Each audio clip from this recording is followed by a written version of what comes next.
Everyone, सरल academy में आपका स्वागत है। उम्मीद करती हूँ आप सब बढ़िया हैं और आप सबकी स्टडीज बहुत अच्छी चल रही है। ठीक है, चलिए आज हमारा जो टॉपिक होने वाला है फिजिक्स में वो है बेटा संधारित्रों का श्रेणी क्रम संयोजन यानी कि सीरीज कॉम्बिनेशन। ठीक है, चलिए इसके पहले मैं आपको संधारित्र समझा चुकी हूँ, इसके बाद मैंने आपको समांतर प्लेट संधारित्र भी बहुत अच्छे से एक्सप्लेन किया है। आज का हमारा टॉपिक है संधारित्रों का श्रेणी क्रम संयोजन। इसमें पहले से मैं 1, 2, 3 संधारित्रों को एक लाइन से बना चुकी हूँ। ठीक है, अब इसको देखकर हम क्या बोलेंगे, तो देखिए यहाँ पे ये एक संधारित्र है, ये दूसरा और ये तीसरा। जब हम तीनों संधारित्रों को एक लाइन में जोड़ते हैं, तीनों संधारित्रों को एक के बाद एक एक सीरीज में जोड़ते हैं, तो इसे ही कहा जाता है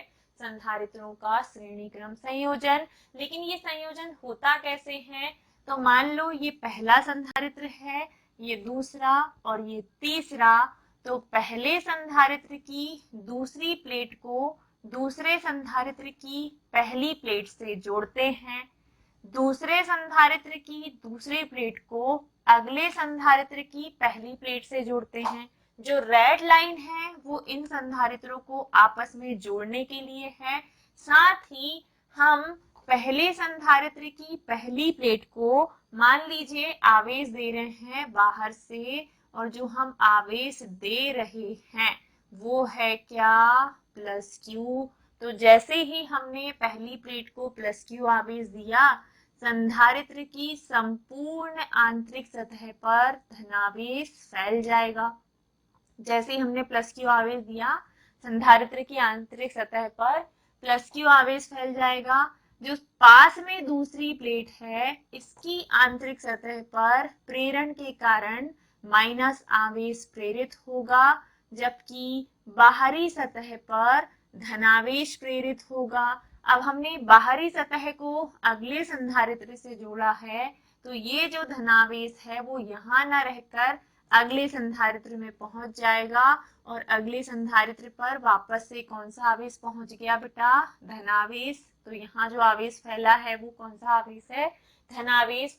वापस प्रेरण की क्रिया के द्वारा अगली प्लेट जो है इस पर कौन सा आवेश प्रेरित होगा, तो ऋणावेश प्रेरित होगा। यहाँ पे ऋणावेश प्रेरित हो गया।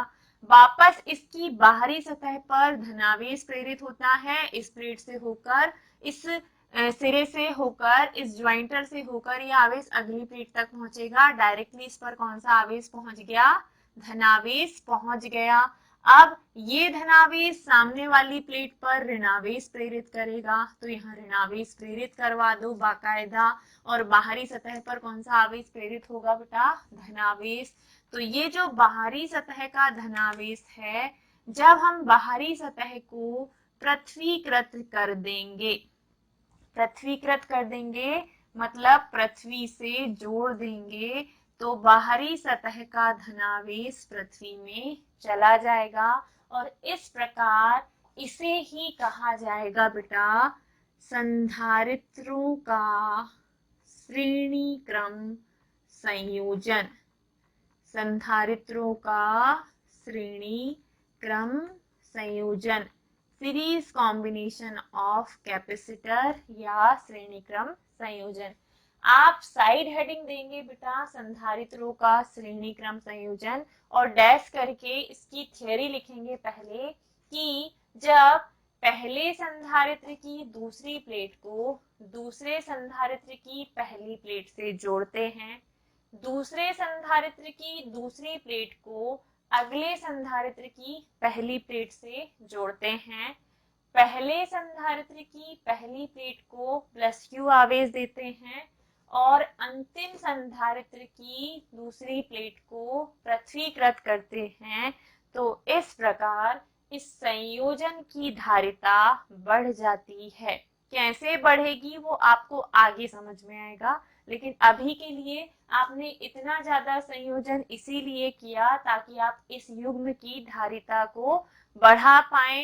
हमें संधारित्रों का श्रेणी क्रम संयोजन तो करना ही करना है, साथ ही साथ श्रेणी क्रम संयोजन के लिए तुल्य धारिता का सूत्र भी निकालना है।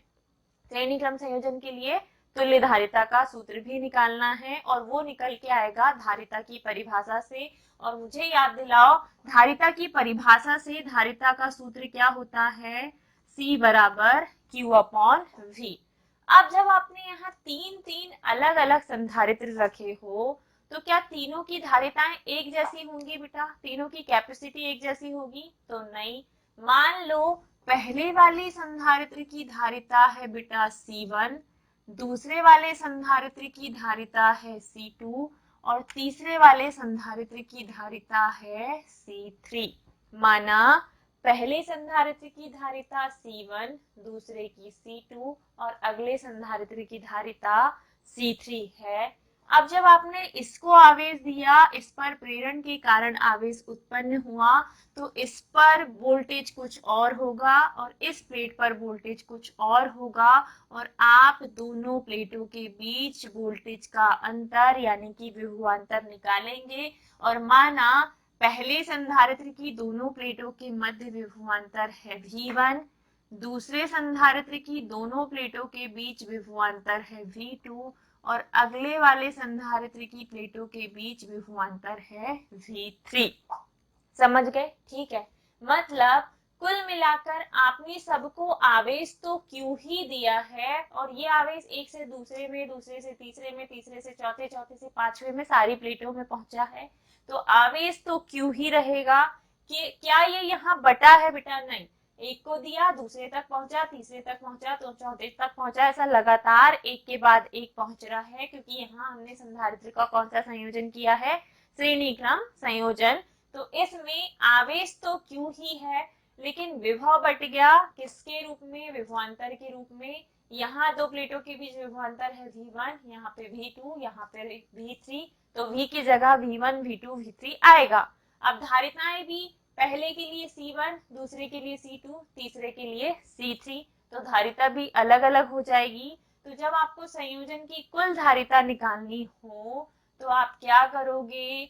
क्या अलग अलग हुआ पहले? तो पहले बेटा विभव अलग अलग हुआ। पहले क्या अलग अलग हुआ? विभव। अगर आपको इस युग्म का कुल विभवांतर चाहिए, श्रेणी क्रम संयोजन में जुड़े सभी संधारित्रों पर कुल विभवांतर, श्रेणी क्रम संयोजन में जुड़े सभी संधारित्रों पर कुल विभवांतर अगर आपको चाहिए तो V बराबर क्या हो जाएगा? पहले का V1, दूसरे का V2 और तीसरे का V3, तीनों का योग करोगे तो आपको इस संयोजन का कुल विभवांतर मिल जाएगा। अब आप पहले वाले के लिए V1 का मान पता कर सकते हैं। तो पहले संधारित्र पर विभवांतर क्या होगा बेटा? पहले संधारित्र की प्लेटों के बीच विभवांतर, पहले संधारित्र की प्लेटों के बीच विभवांतर, पहले संधारित्र की प्लेटों के बीच विभवांतर क्या है बेटा? V1। और जब C बराबर Q अपॉन V होता है तो V बराबर क्या हो जाएगा? Q upon C। V1 के लिए Q ही रहेगा और C की जगह पहले के लिए धारिता क्या है बेटा? C1। इसी प्रकार दूसरे संधारित्र की प्लेटों के बीच विभवांतर, दूसरे संधारित्र की प्लेटों के बीच विभवांतर क्या आएगा बेटा? दूसरे संधारित्र के लिए विभवांतर क्या है? V2। आवेश इसे भी Q दिया है और इसके लिए धारिता क्या है? C2। इसी प्रकार किसके लिए निकालेंगे? तीसरे संधारित्र की प्लेटों के बीच, तीसरे संधारित्र की प्लेटों के बीच विभवांतर, तीसरे संधारित्र की प्लेटों के बीच विभवांतर क्या हो जाएगा, विभवांतर हो जाएगा V3 और बराबर तीसरे पर आवेश क्या है, तो इस पर भी आवेश पहुंचा है बेटा Q और बटे में धारिता क्या है C3। V1, V2, V3 तीनों के मान कहाँ रखेंगे हम, समीकरण 1, समीकरण 1 से।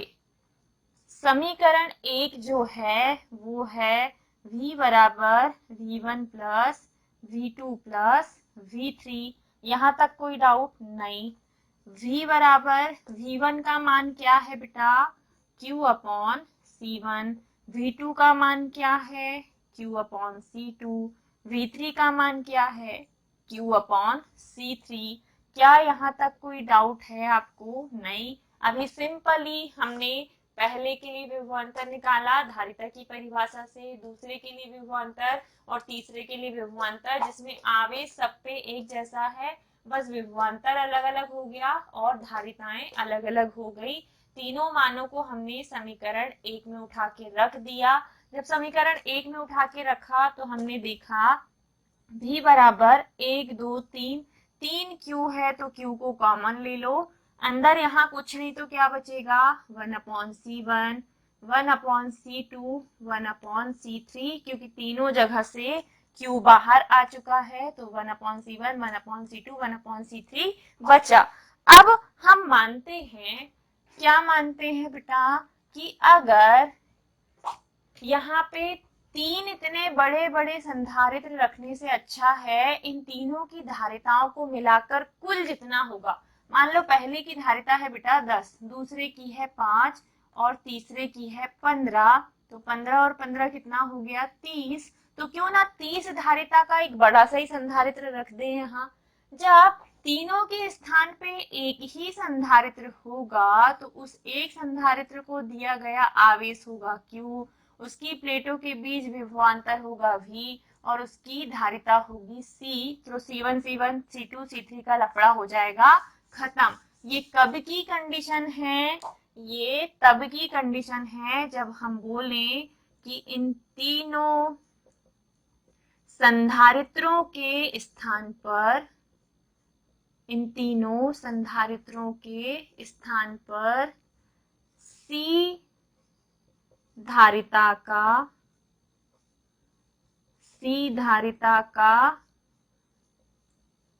तुल्य संधारित्र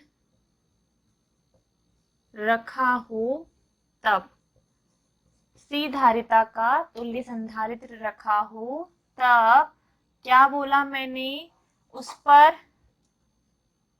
उसकी प्लेटों के बीच विभवांतर निकालना, अभी भी हमें विभवांतर ही है और विभवांतर क्या हो जाएगा बेटा, V बराबर Q अपॉन C, क्योंकि उसे आवेश Q दोगे उस पर धारिता C होगी और उसकी प्लेटों के बीच विभवांतर होगा V। ये जो V का मान है इसे हम उठा के रख देंगे कहाँ, समीकरण 2 में। ठीक है, लिखिए समीकरण 2 व 3 से दोनों के लेफ्ट हैंड साइड बराबर है तो राइट हैंड साइड भी क्या हो जाएंगे बराबर। समीकरण 2 है Q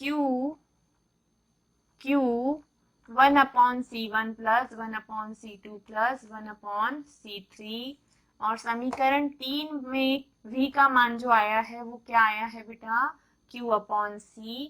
जब आप Q से Q को काटोगे तो यहाँ बचेगा 1/C, यहाँ बचेगा 1/C1, यहाँ 1/C2 प्लस 1/C3। ये जो आया है यही है संधारित्रों के श्रेणी क्रम संयोजन का सूत्र।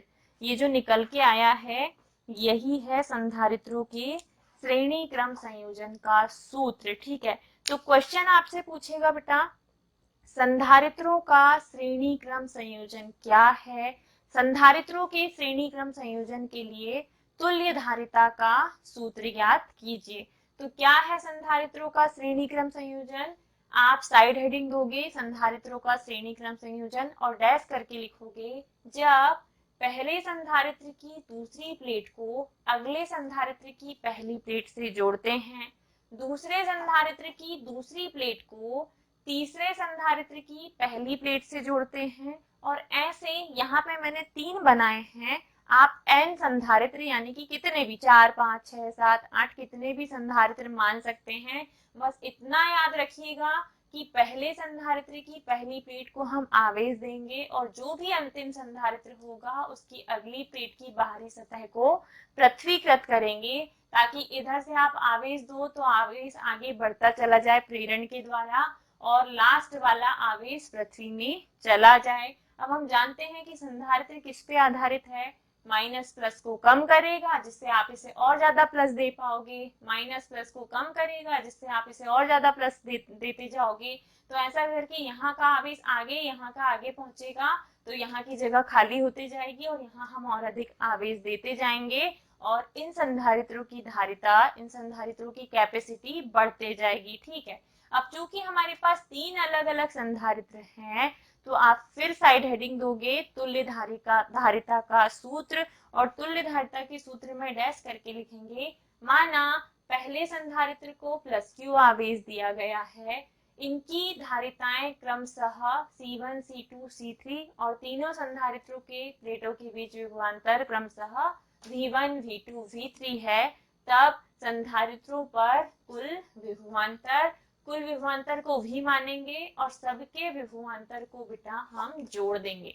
सबके विभवांतर को जोड़ दोगे तो आपको क्या मिल जाएगा, कुल विभवांतर। अब V1 जो है वो पहले के लिए है तो पहले के लिए विभवांतर निकालो और सूत्र रहेगा धारिता का, धारिता से ही आपने विभवांतर निकाला, C को V की जगह पे, V को C की जगह पे भेज दिया तो पहले वाले पर जो है विभवांतर वो क्या है, V1, धारिता क्या है C1 और आवेश जो दिया है वो क्या है बेटा Q, तो V1 बराबर क्या हो जाएगा Q/C1। अगले वाले के लिए दूसरे संधारित्र को प्लेटों के बीच हम विभवांतर निकालेंगे, दूसरे के लिए विभवांतर है V2, आवेश Q और जो धारिता है वो C2। ठीक इसी प्रकार तीसरे के लिए तो विभवांतर V3, आवेश Q और धारिता उसकी कितनी है C3। सबकी धारिताएं अलग अलग हैं तो धारिताएं अलग अलग आएंगी, विभवांतर भी अलग अलग आएगा। तीनों विभवांतर के मान को उठा के समीकरण 1 में रखो, तीनों तरफ Q दिख रहा है तो Q को कॉमन ले लो, बचा हुआ लिखो कोष्टक के अंदर। यहाँ तक आके कहानी खत्म नहीं हुई। अब हम मानते हैं कि छोटे छोटे 3 रखने से अच्छा है एक ही रख दो इनके बराबर बड़ा, तो जिसको मैंने लिखा है इन तीनों संधारित्रों के स्थान पर C धारिता का तुल्य संधारित्र रखा हो, जिसकी धारिता उतनी ही हो जितनी इन तीनों की मिला के होगी, तो उस अकेले संधारित्र की प्लेटों के बीच विभवांतर हम निकालेंगे जो कि होगा सिर्फ आवेश Q और सिर्फ धारिता C। क्योंकि एक संधारित्र है तो सारे मान उसके एक एक ही रहेंगे, कोई C1, C2, C3 नहीं, कोई V1, V2, V3 नहीं, डायरेक्ट V बराबर Q/C। इस मान को उठाइए बेटा समीकरण 2 में Q की जगह पे रख दीजिए। जब रख दिया तो राइट हैंड साइड का जैसे का तैसा लिखो, Q से Q2 काटो, यहाँ बचेगा 1/C, बाकी पूरा आपके सामने है। 1/C बराबर 1/C1 plus 1/C2 plus 1/C3 dash dash dash 1/CN। n संधारित्र तक आप जोड़ सकते हैं। इस प्रकार ये जो सूत्र आया है ये बटे में जरूर आया है, लेकिन ये है संधारित्रों के श्रेणी क्रम संयोजन का सूत्र। This is the formula of combination, series combination of capacitor. ठीक है, तो आई होप बेटा बहुत आसान क्वेश्चन था, ज्यादा ऐसा ट्रिकी नहीं है, ज्यादा टफ नहीं है, इजी है, आपको समझ में आया होगा। इससे आपको न्यूमेरिकल भी करने हैं, आगे संख्यात्मक प्रश्न भी हम प्रैक्टिस करेंगे इसकी। अगला जो क्वेश्चन होगा वो होगा संधारित्रों का समांतर क्रम संयोजन, पैरेलल कॉम्बिनेशन। ठीक है, तो अगर क्वेश्चन समझ में आया है, अच्छा लगा है आपको तो कमेंट करके जरूर बताना, अपने दोस्तों को जरूर से शेयर करना। शॉर्ट्स अगर आप नहीं देख रहे हैं इंस्टाग्राम पे तो जाइए देखिए, उससे भी आपको रिवीजन में हेल्प मिलती है, वहां पे भी हम बहुत अच्छा कंटेंट डालते हैं आपके लिए, तो एक बार हमें इंस्टाग्राम पे जरूर फॉलो करें। साथ ही साथ अगर आप फाइनेंशियली कैपेबल है तो हमें सपोर्ट करें, आपका रिजल्ट बहुत अच्छा बनेगा। जुड़े रहिए सरल एकेडमी के साथ और कंटिन्यू प्रैक्टिस करते रहिए। ख्याल रखिए अपना, bye bye, take care, Radhe Radhe.